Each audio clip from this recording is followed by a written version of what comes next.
Good evening, my name's Alex Campbell, and you're watching Dissecting Trek.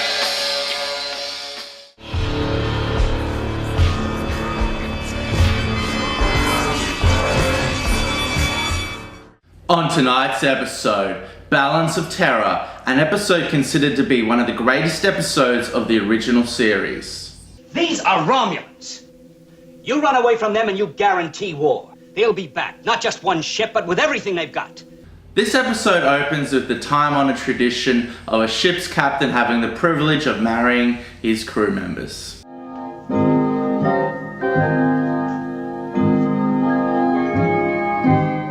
The sincerity is soon shattered, however, as alarm bells and a swirling score of symphonic suspense rings out.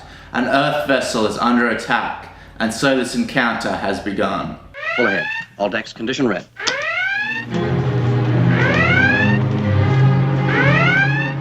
The narrative then takes the time to set up Romulan space, the neutral zone, the treaty at hand, and the past war.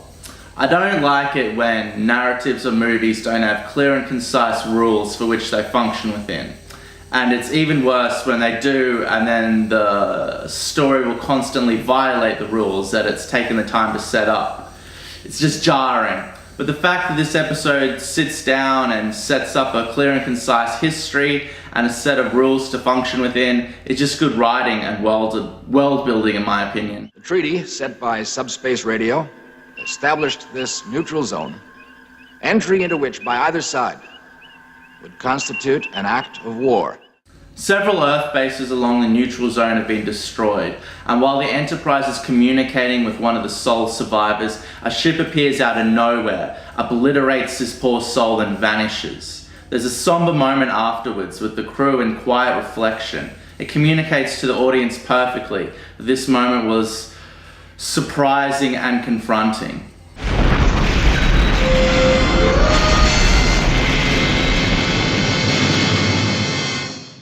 The cloaking device that will go on to become an everlasting part of Trek continuity was actually only written in to save money. Obviously, if a ship is invisible, they have to film a lot less model shots. It's funny how it works out. Something that'll become a big part of a lot of storylines to come was just a throwaway thing. It's like, hey, we can save some money if we make this ship invisible. I don't see anything. No human has ever seen a Romulan before, and when the Enterprise tracks and observes the bridge crew of this enemy vessel, they're all incredibly surprised to see that they look exactly like First Officer Spock.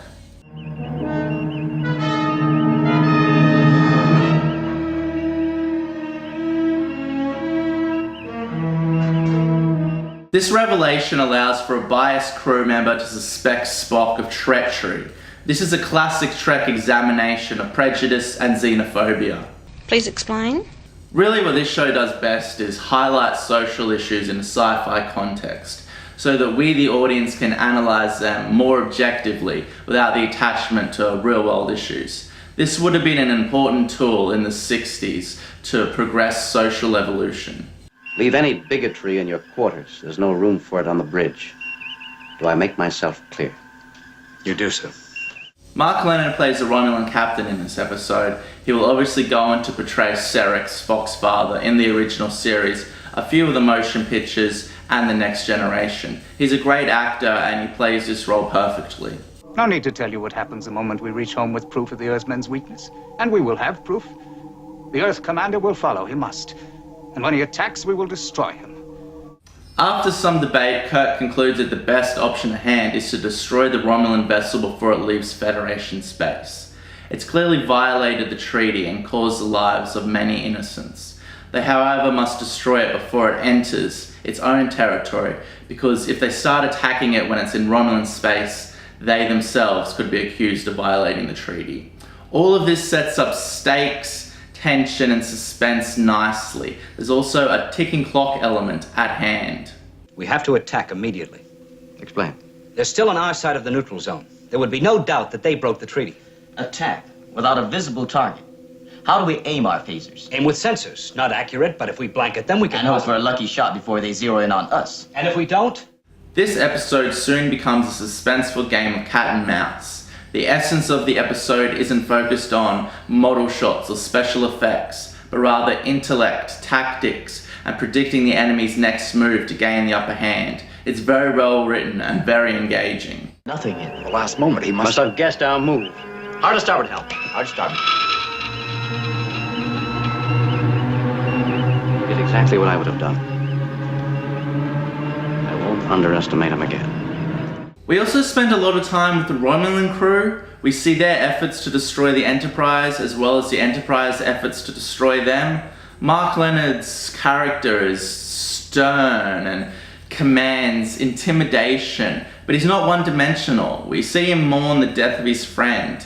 He's emotive and complex. He's not a villain, and he's not portrayed as a villain. It's not like he's evil and Kirk's good. It's like they're just two sides of a war that they were born into. Forgive me, my old friend. But I must use all my experience now to get home.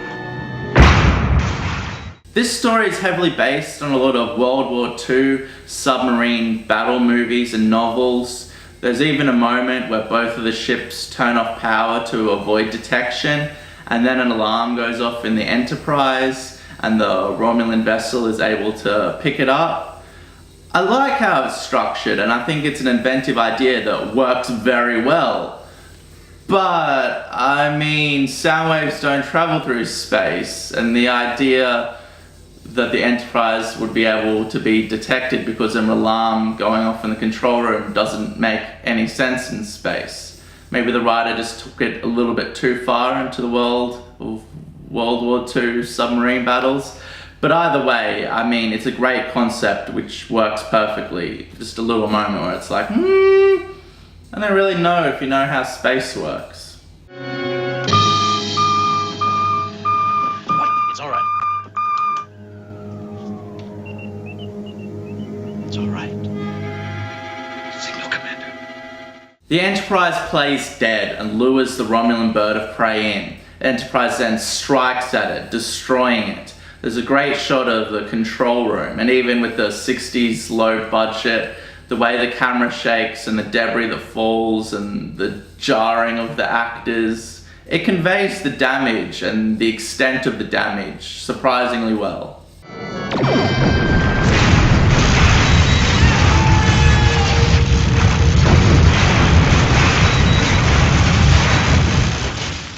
Now defeated, the Romulan captain chooses to self-destruct his ship, killing him and all of his crewmates, rather than be teleported upon the Enterprise. I feel empathy for this character. The story took the time to set him up as a living, thriving, nuanced creature, and I feel for him when he dies, even though he violated the treaty and killed a bunch of people along Federation space. I still grew to like him. Maybe because of Mark Leonard's portrayal, but I think in a large part because of the writing and the development of his character in the script. I regret that we meet in this way. You and I are of a kind. In a different reality, I could have called you friend. Spock then enters a room filling with pink poisonous gas to save the crew member that was prejudiced towards him because he looks much like a Romulan. This proves to this prejudiced, judgmental man that Spock is a creature of merit, and that you should never judge a book by how pointy its ears are? Who wrote this script? Styles!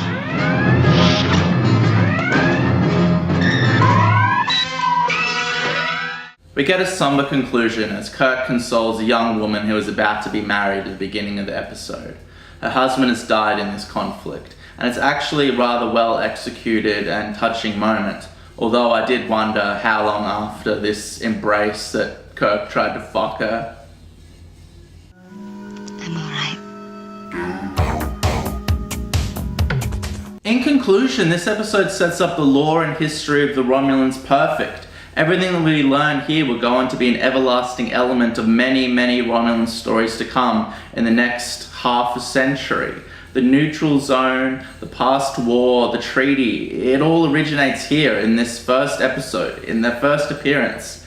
And the fact that this lore and mythology lives on for so long in Trek canon is just a testament to the great writing and the great setup of these new enemies.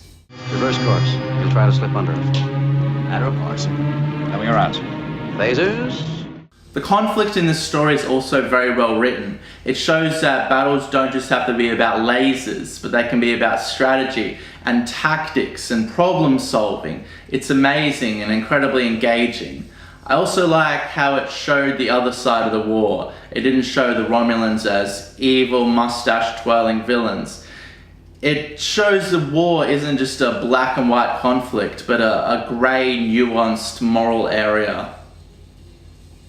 I can understand why it's widely considered to be one of the greatest episodes of the original series. I mean, it's brilliantly written and incredibly entertaining 55 years later. Amazing, amazing episode. If you haven't seen it and you're a fan of any Trek, whether it's Next Generation or Discovery, then you should sit down and you should watch this episode. Thank you for watching. Really help out if you like, subscribe, and in the comments tell me how I got all the facts wrong and how my opinion is null and void. Thank you and good night.